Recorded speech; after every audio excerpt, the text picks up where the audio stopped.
I would like to take a moment before we get into today's main episode and to talk about my sponsor for the podcast. Podmatch is a new podcasting site dedicated to all podcasters. The platform helps hosts get connected with potential guests to appear on their show, as well as allow guests to find podcasts that will give them a chance to share their story. Podmatch offers many tools to help organize your page, from to-do lists to episode planning to potentially appearing on a leaderboard. Podmatch has it all.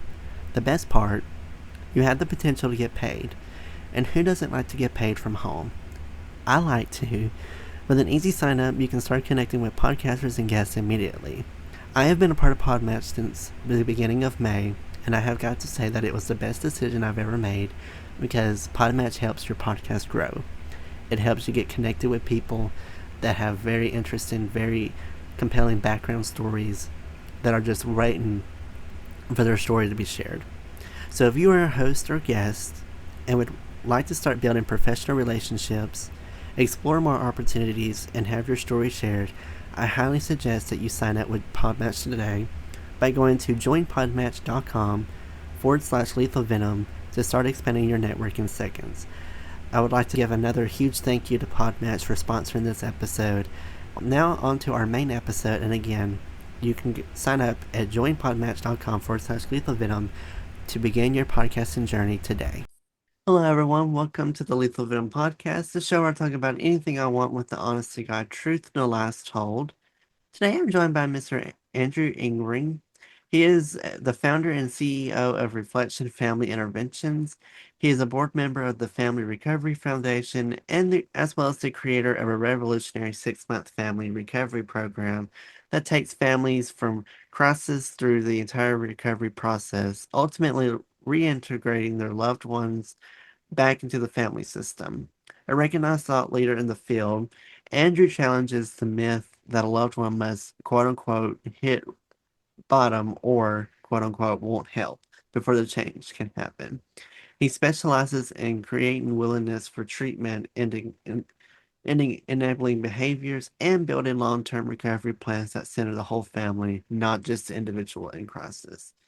His work spans mental health crisis, addiction recovery, and family coaching with a unique ability to bring clarity, compassion, and actionable strategies to even the most complex situations.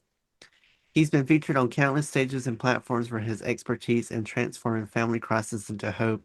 And today he's here to share how families can take action before it's too late. So, Andrew, thank you so much for coming on. I think this story and the cause that you do is something that I know a lot of people would be grateful to hear. So, thank you so much for coming on. Yeah, thank you. So, if you could introduce yourself and tell my listeners a little bit more about your foundation and what you do for a living. Right. I think you introduced me pretty well, honestly.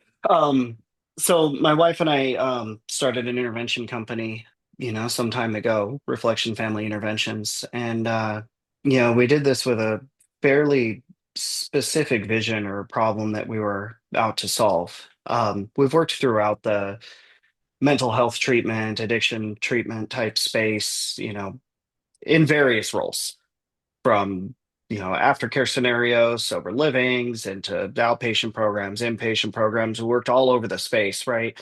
And we saw this really disappointing and incredibly common trend, where somebody would go in and get help for themselves, and yet their family was given little more than a couple of therapist calls, maybe some brief psychoeducation, and then they told them, go to Al-Anon, go to Al-Anon, go to Al-Anon, and that's what every family was told to do. And it's kind of funny because so few of the families would actually go, and even the ones that went, so even fewer would like Al-Anon, and the family system wasn't really getting the attention that they deserved. They weren't getting help for their own trauma that they were going through, and we would watch people get well through their recovery process. Right, they're getting their treatment, they're getting their therapy, they're actually doing well.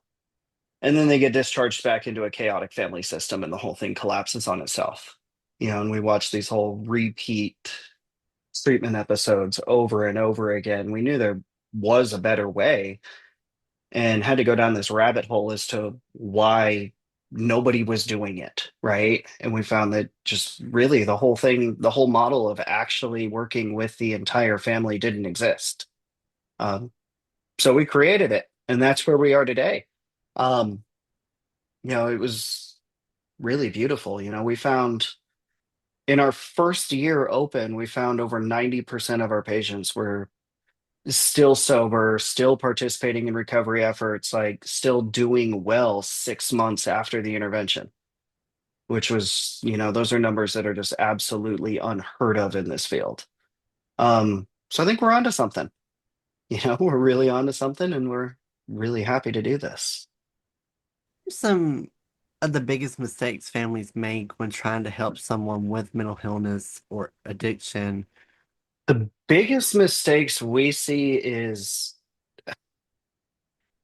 and I guess there's a lot of reasons for it, but the first is they're not getting help soon enough. They're just they're not calling for help. They're not getting help soon enough. So many people are waiting and praying and just hoping that the problem would resolve on its own, and unfortunately, it's just not the case. I like to It's a, mental health issues, addiction issues, they're kind of like a leaky pipe, right? They never fix themselves. It might drip for a long time, but sooner or later that pipe's gonna burst, it's gonna flood, it's gonna get worse and worse over time. And so many people are just waiting. The other big mistake that I see is, and I think it's related most to stigma. People are afraid to talk about it. Families are afraid to acknowledge that this is their problem. But for some reason, everybody is more interested in talking to their neighbor who had a dog sitter 20 years ago, who had a babysitter who used to babysit their kids that was sober themselves or had an anxiety disorder themselves. And everybody's looking for personal experience, right? What did you do to get healthy?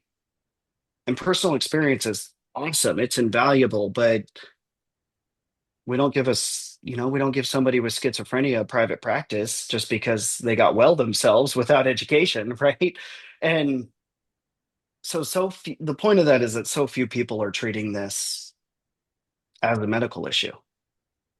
They're not getting education. I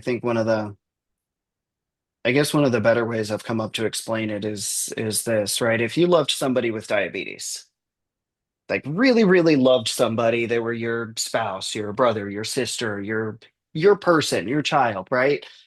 And they were a diabetic. Probably the most appropriate response you could take is that you would get educated about their illness. You would learn what glucose levels are. You would learn what kind of foods to prepare, what to have in the fridge, you know, how do you check their blood sugar? When do you give them a Diet Coke? When do you give them a hard candy? When do you need to call 911, right? You would learn everything you could about their illness. You'd go to reputable sources. You'd go to Cleveland Clinic, Mayo Clinic, right? You'd go to the most reputable sources you could find to get information about their illness and how to help them, how to support. And if you found your person with diabetes sitting at the kitchen table with a whole chocolate cake in their lap, you would have no reservation about taking that away. You would take it away no matter how much they begged or pleaded you not to, because you knew that would be just devastating for them, might even kill them. Right. But for some reason, nobody treats mental illness and substance disorders like a medical issue. They look at them as if it's a moral failing or a choice, or I was a bad parent, or maybe there was some trauma in the past that triggered all this, so we just need to have sympathy, right?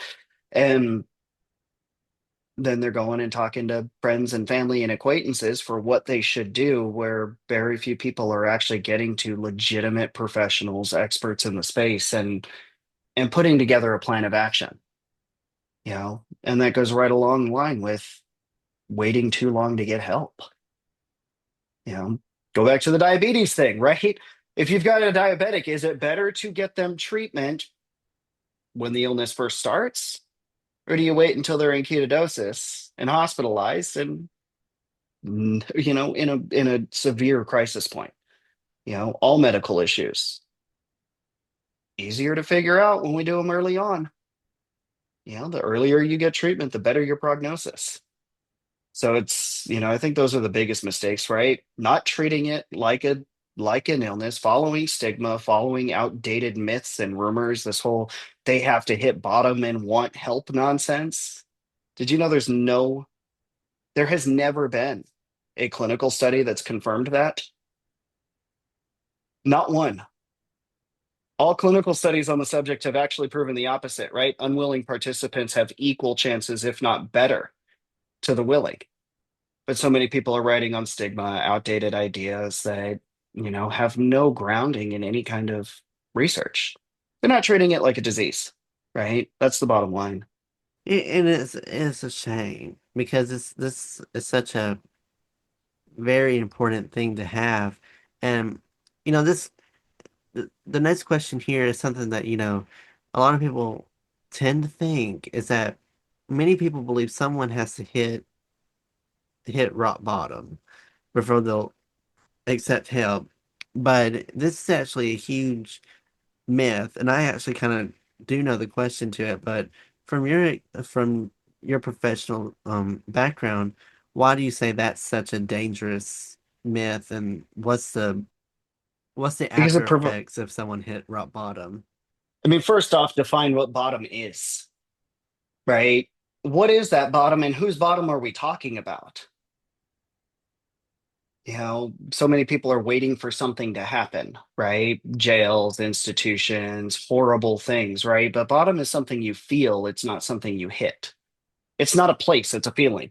But whose are we talking about? Person with the addiction, person with a depressive disorder, an anxiety disorder, right? A bipolar disorder. Whose bottom are we talking about? Theirs? Or are we talking about the families? When has the family had enough, right? There's so much nonsense and interpretation around that. And really, what I'm convinced of now is that it gives people an excuse. The patient has a really convenient excuse to say, you know what, getting help sounds really uncomfortable. I don't want to do that. So they say, I'm not ready. And they live in their illness. The family says, well, pressuring or pushing might, we've got all kinds of fear. Maybe we're going to make it worse. Maybe we're going to push them away. Maybe we're going to turn them off, right? Whatever it might be. I don't want to spend the money. I hear that one all the time. That one's fun. Um, but it gives the family a really fun excuse too, in that we don't have to take action. And then they almost find this like Munchausen by proxy type syndrome or a Stockholm syndrome where they become attached to the crisis, to the chaos, to the problem itself, right? There's a need to be needed. They want to be wanted. They're afraid of finding out what their relationship with their loved one really is. And in most cases, when it comes to an intervention, it's a pretty transactional relationship at best. We're working with a mother right now. Her son's in his mid 30s. And this young man has really never functioned. Barely made it through high school, didn't do much in the way of college. He's never really held down a job. He's never really held down a steady stream of income. Um, how did he make it that long without any kind of real functioning? By the time we got involved, it was complete crisis, right? He was completely bonkers, psychotic, seeing things, talking to things, convinced his stepdad was the devil, right? A demon possessing his mom, and it was a pretty extreme situation. Not all interventions are nearly that extreme, but this was a good one. And yeah, we roll the intervention. We go from that. He goes straight into a treatment program. And he's in a program, and his mom's in our family program. We're working with her. And we really want to get down to the why do you enable them, right? Why have you been enabling your son? Because you're the reason he doesn't have to do anything. You're paying for Airbnbs and hotels and food, and you take, 400 crisis calls an hour kind of stuff, right? Her whole life was consumed by this. And, and it took months of work to get here, but where she finally comes to the realization is that she was afraid not to. And the real fear of that is that if she let go, she wouldn't have a relationship with him because her entire relationship with her son was based on taking care of him. She was the nurse, the sponsor, the therapist, the hospice counselor, the whatever, right? Her whole life was about taking care of him. And if she let go of that and stopped enabling him, she would realize, what she already knew, but she would have to face the truth. They don't have a relationship and they haven't had a relationship in years. The only relationship they had was based on he needs something, he wants something, she solves that problem for him, and that's the only interaction she has. When you're doing these programs, do you see more of, because when you're trying to do like interventions with families, do you see more cases where the kid is quote unquote the main problem, or is it more the parents being the main problem? I'd look at them almost equal. In the child parent relationship, it's almost a 50-50 split. That there's some serious problems on both sides that needs to be addressed. We try to frame it in a more, you know, accepting way, right? We're reacting out of fear, we're reacting out of trauma, we don't know anything else, right? But try to avoid some of the triggering words because you tell any parent, you're the problem, right? They're gonna get turned off and not do anything at all. Um, Mhm. but yeah, it's usually a 50-50 split, right? There's problems all over the map, and I'd say probably only a quarter of the interventions we do are like a parent-child type intervention. You know, a great many of them are spouses.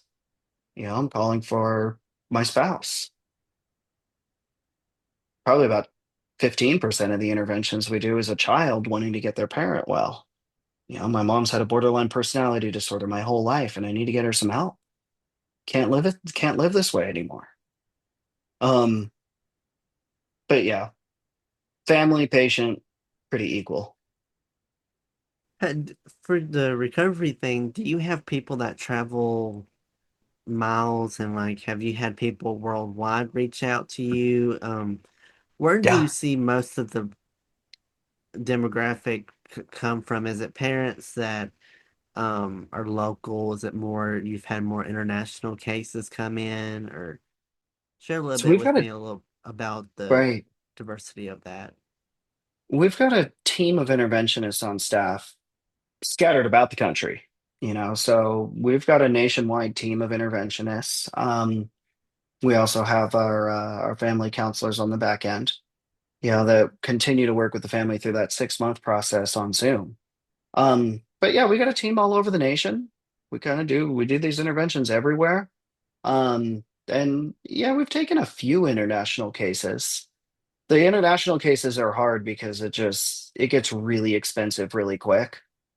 We had a family reaching out from Dubai. No, actually, the family was in Saudi Arabia. The patient was in Dubai, Mhm. and we were talking to them for a little while, and it really just came down to they could probably save a lot of money working with somebody more local, right? We're going to fly Right. somebody from the United States to Dubai. Well, now we got to bring two interventionists and travel's astronomical, timing's astronomical, right? The expenses shoot through the roof. So once you start crossing oceans, it's usually more advantageous to go with somebody in your own country that can help you. But we've got a team all over the United States. We go United States, Canada, occasionally Mexico, not so much down in Mexico, but we got a good team all over. Do you see yourself expanding to be able to go to other countries like Europe and maybe Dubai and as well as other countries, or are y'all trying to stay mainly in the North America range? I think right now we're focused on, North America. Who knows what God's got in store for the future, right? Who knows what's in the universe's plan for us later on, but right now we're really focused on the United States. Have there been cases of families that have come in that you assess the situation and you just look at it as like we can't help. They've just gotten so it's such a huge divide between family members and their children to the point where it's like y'all just can't help them. Have you had any cases that have been so severe to where you are like, yeah, we can't do anything? No, not like that, but we take a lot of pride in being the ones that solve the most complicated, crazy of problems. There have been times where, I mean, put it this way, so we haven't run into the situation yet where we couldn't help, where there wasn't something we could do. Um, we have had to decline some cases because the family is not going to follow directions.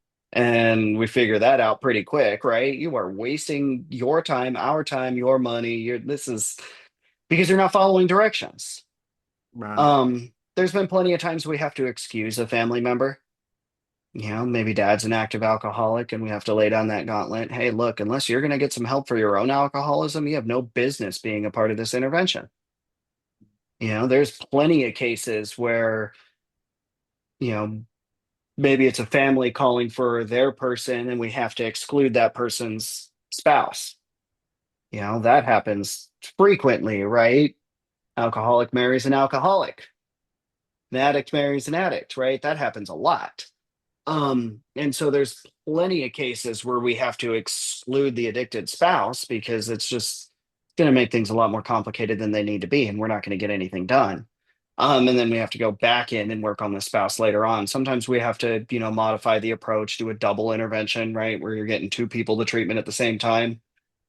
Our record to date is three in the same day. That was a fun case. It was a mother, and her sisters had contacted us to get her some help. She's pretty severe into alcohol and benzodiazepines, Xanax, Klonopin. So we go in, we do the intervention, and in that case, we, you know, intentionally excluded the patient's husband. You know, that guy was a turd, to put it lightly, right? He was just an abusive turd. There was nothing we were gonna do for that guy. Um, so we came in to help her. We did the whole intervention while he was at work, right? We waited till he went to work, went in, did the intervention. She goes, you know, yes, I'll get, you know, it took some time to get there, but she gets there and says, you know, okay, fine, I'll give this a try. I think I'd like to go to some treatment.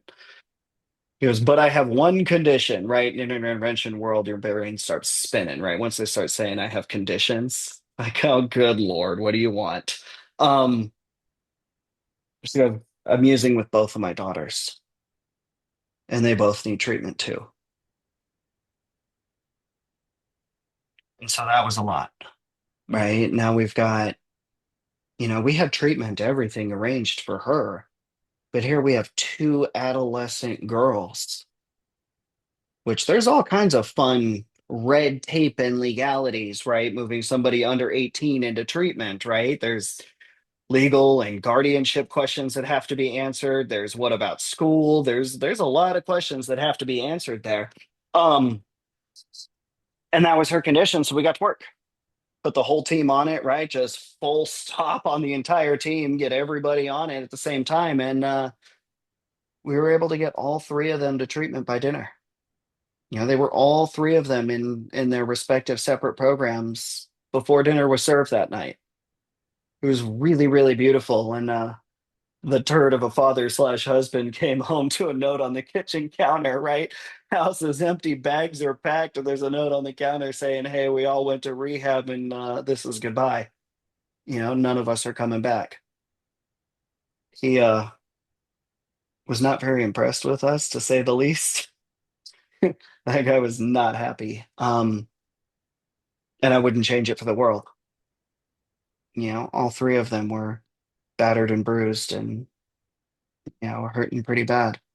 We did leave the phone number for a treatment program on the counter that he could go to as well, just in case. No idea if he actually went or not. He called, screamed, cursed us out, and we never heard from him again. The three of them, last we heard, were actually doing really, really well.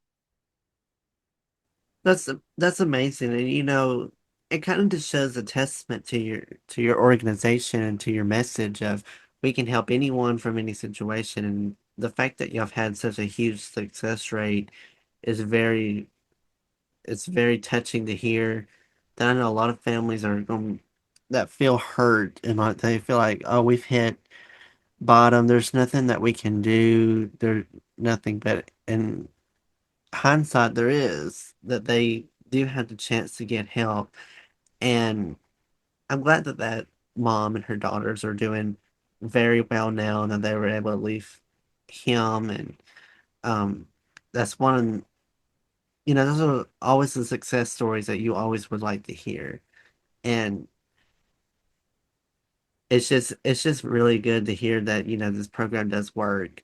Um, describe go into detail a little bit about how the program kind of works and how long the program is, and just a little bit more detail about exactly what you do. Right. So it all starts with an initial consultation. Somebody calls into our office and says, hey, this person that I care about is struggling. They won't admit there's a problem. Maybe they will admit there's a problem, but they won't do anything about it. Maybe they don't think it's an issue, or what they are willing to do about their problem is just so wildly inappropriate for their situation, right? They need to be in a medical detox. They need to be hospitalized, right? They need a pretty high level of care. And then they're sitting there saying, I'll go to a meeting or I'll talk to a therapist, right? I have a bipolar disorder, but I'll go to marriage counseling. That kind of stuff always cracks me up. Um, so that's usually why people call in, right? We love this person, they're struggling, nothing's getting solved. Most of the time, they've tried treatment before. They've tried several programs, sometimes more than several, right? They've tried a lot of different things. And they're just been hitting brick walls over and over again. So it starts with a consultation and assessment. Tell us about what's going on. And we've got a pretty well refined process of pulling out the information we need so that we can really get a good read on what's going on, what's the history, what can be done here. It is really common for people to tell us they've tried everything. There's nothing that can be done, da da da da da. And when we start asking a lot of questions, we find that they really haven't tried much at all. That maybe they feel like they've put a lot of effort, but most of the effort they've spent has been managing crisis, not towards any kind of real solution. Um, so go through consultation and assessment, right? That usually takes a couple of days. Some back and forth phone calls. Then we'll hit the point to, okay, so we've got a plan worked out. Here's what we'd like to do with this case, and present it to them, and then it's time to pull the trigger. Let's go. So from there, our team gets to work arranging things like courses of treatment, right? Treatment plans. Where are they going? What does that look like? One thing that's, I think, really important to understand is that we are family owned and operated, and we are not attached to any treatment centers, which is actually rare in the intervention space. More than half of the intervention providers out there are on the payroll for a couple of treatment programs, or sometimes even only one treatment program. So a lot of their opinions are really skewed, right? If you're a carpenter, you're gonna, everything looks like a hammer and a nail, right? Mhm. Um, so they're always gonna, try to flush you into whatever program they're representing. So we're completely independent. Figure out a course treatment. Our team does all the pre-admit work. Then we get an interventionist over there. Interventionist is usually there for 2 to 3 days. Planning, preparation, rehearsal, family dynamics, family trauma. What are we going to say? How are we going to say it? And then we get into the intervention. And what we've really done with this idea of intervention, there's a bunch of popular intervention models, 5 or 6 styles of intervention out there that are really popular. Our staff is going to be trained in all of them. Um, and most of the time we're doing a hybrid model combined with what we've come to believe since we've started this work, in that we've really taken this approach to the intervention that when we sit down with the loved one, this isn't you're crazy and you need to go to rehab and you're a piece of shit and you, right? It's this family is sick. We have chosen to get professional help. In fact, we've already started a program for ourselves, and we're inviting you to join us on that path.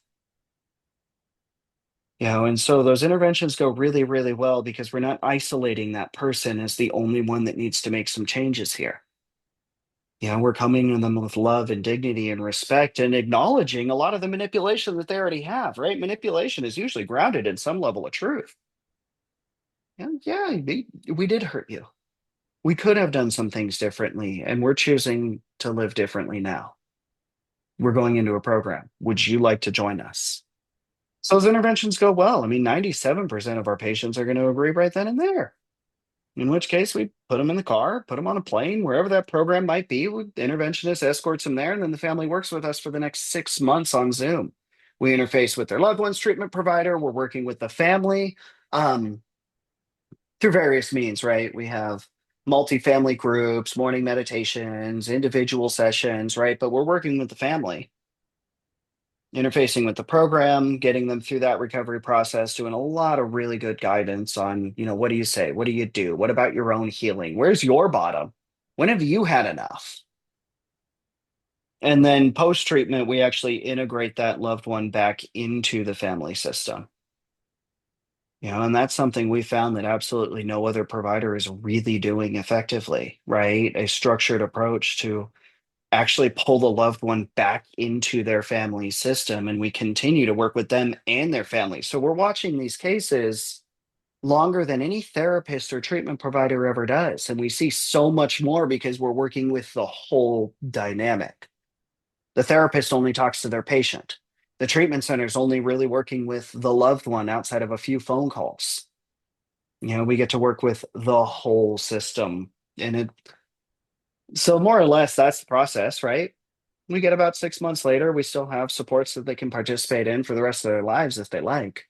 Um, but about that time, it's time to spread your wings and fly. For the future, what's your ultimate vision for how our culture approaches intervention and family recovery within the next decade? I want to see that become a standard of care, right? For so long, the family system has been an afterthought, and it's one of the largest predictors of outcomes, right? Where somebody goes back to or where they're staying while they're receiving help, if they're on an outpatient basis, um, that home environment, that support system, that family is one of the largest predictors of long-term outcomes, and yet it's an afterthought in all mental health and all substance use situations. The family is just an afterthought. Um, and I want to see that become a standard of care. And so what we're doing is we're actually gearing up to run some pretty massive clinical trials because we all know what the outcomes of that will be, right? You take care of the whole family system and you get the person help and everybody's getting help. We all know that's going to breed better outcomes. We know this, but nobody's actually put the hard numbers to it. And so that's what we're gearing up to do is do the actual, massive clinical studies so that we can make this idea of family care a standard, not the afterthought, not a cool pie in the sky vision that one place is doing. When you're doing these interventions, do you see more of like newer parents that come in, or is it older parents that didn't have these resources when they were younger? What's kind of the where do you see in terms of new parents and old parents the ratio when it comes to them signing up for the program? I mean, 60% of the patients we serve are over 40. More than half are going to be over 40. And yeah, maybe it's initiated by their parents who are naturally in their 60s, 70s, sometimes 80s, right?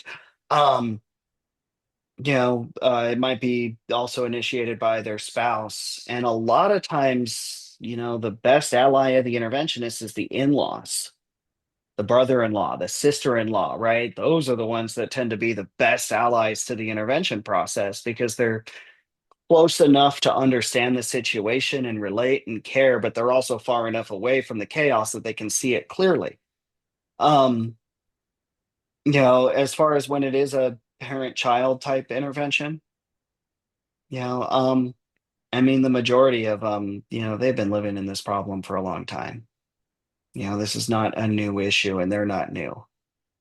Very rarely are we doing interventions when somebody's 15 and 16 years old, right? Most of them are, this is the problem that's years, if not decades old. What advice do you have to if there's a parent listening that's maybe starting or is a new parent and they have a kid that's maybe 5 or 6 years old and they want to start getting therapy training, or if I have a younger person listening that they their parents are the problem and everything, what advice do you have for them to get started about what steps to take first? So, through our nonprofit arm, the Family Recovery Foundation, we're actually launching, well, we're in fundraising right now. The curriculum is done and it's actually publicly available on our website. But through our nonprofit arm, we have a free online program that they can participate in called Fix Your Family Parents and Caregivers. And it's that program is specifically targeted towards adolescent prevention. Maybe your kid is just starting to have some behavior problems. Maybe your kid just got in some trouble at school. You're just starting to see that, hey, maybe this is an issue, maybe it's not, right? Or I would just like to prevent it entirely because I know, mental health runs in our genes.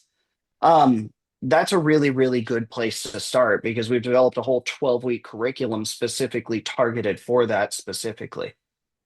Um, and then for the ones that maybe a little more experienced, right? Have been living in this for a little while.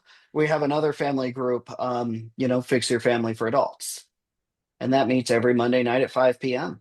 It's completely free. It's anonymous. We don't want anything from you but an email address to join into the Zoom. And you can join into that. And there's a rotating 12-week curriculum in there, all about learning about mental illness, learning about substance use. What can you do? How can you help? And how can you take care of yourself in the process? You know, I think this program is something that a lot of parents and this generation would be so appreciative for. And it's, I'm happy that it's taken off the way it is and that people are taking action to get the help that they need. Um, if people that are listening want to sign up and maybe have interest in the program and like to learn more about it, where all can they find the program, and as well as what social media platforms do you have where they can check you out on social media as well? Right. Our website is reflectionfamilyinterventions.com. We also have another domain that directs to the exact same website, interventionistnearme.com. That brings you right to our site as well. Um, you go there, and on the top of the page, there's a phone number. On the bottom of the page, there's a chat bubble. I answer most of the chats myself. Um, so you can call, you can engage in an online chat. There's a little contact form on there. You can fill it out, and we'll contact you if you'd prefer to do that. Um, get to our website. That's the easiest way to get a hold of us, right? Pick up the phone. Um, again, that's reflectionfamilyinterventions.com or interventionistnearme.com. As far as social media, that's something we're expanding on right now. Um, full disclosure, I so I'm in recovery myself, right? I've got a story of addiction and all kinds of fun stuff, right? And I've been in long-term recovery since February of 2013. Um, could not be more grateful. Anyway, part of that recovery journey was I deleted all of our, myself and my wife, we deleted all of our social media accounts, for about 10 years. And we had just, within the last year, reopened social media for Reflection Family Interventions, right? Just reopened social media accounts. So we do have a YouTube channel. It's Reflection Family Interventions. We've got a TikTok and we've got a Facebook page. There's not a lot of content on there yet, but that's something we're working on. Um, we just opened up an Instagram. We haven't even posted on that yet, but we just opened an Instagram recently. YouTube and Facebook have, and TikTok have more than anything on there. But really, the best way to get a hold of us is going to be they're all under Reflection Family Interventions. Um, the best way to get a hold of us is just come to the website.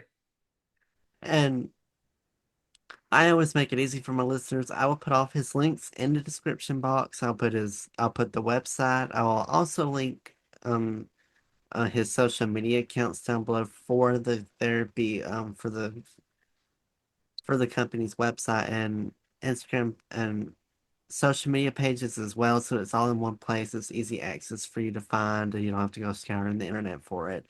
So it's all in one place. Um, You can also follow me on Instagram and TikTok as well as Lethal Venom Podcast on there. Facebook, Twitter, and YouTube, it's Noah's Podcast. And as always, feel free to listen to Lethal Venom wherever you get your podcasts from. It's available on Spotify, Apple, Amazon, iHeartRadio, YouTube, Pandora. I mean, it's essentially anywhere. So feel free to check me out on there as well and follow me to keep updates on the podcast as well as some behind the scenes stuff on my social media accounts. Andrew, thank you so much for coming on today. And um, this company I know is such a godsend, will be a godsend for I know for future families and families that are just now listening to it that would like to get help. And I do recommend to my listeners to if you do need help with family therapists or interventions and stuff, contact them and um get started today. I mean, it takes a few minutes to get started, and those few minutes you'll be so forever grateful for. So again, thank you for coming on and sharing this lovely program with my listeners. I know someone out there will be very appreciative of it. Thanks for having me on, Noah. Well, if you would like to learn more about the again, just go to his website to learn more about the a therapy process and the resources that they offer. Um, y'all have a great rest of your day and week. Y'all stay safe out there, and I'll talk to you all and see you all in the next episode of Lethal Venom.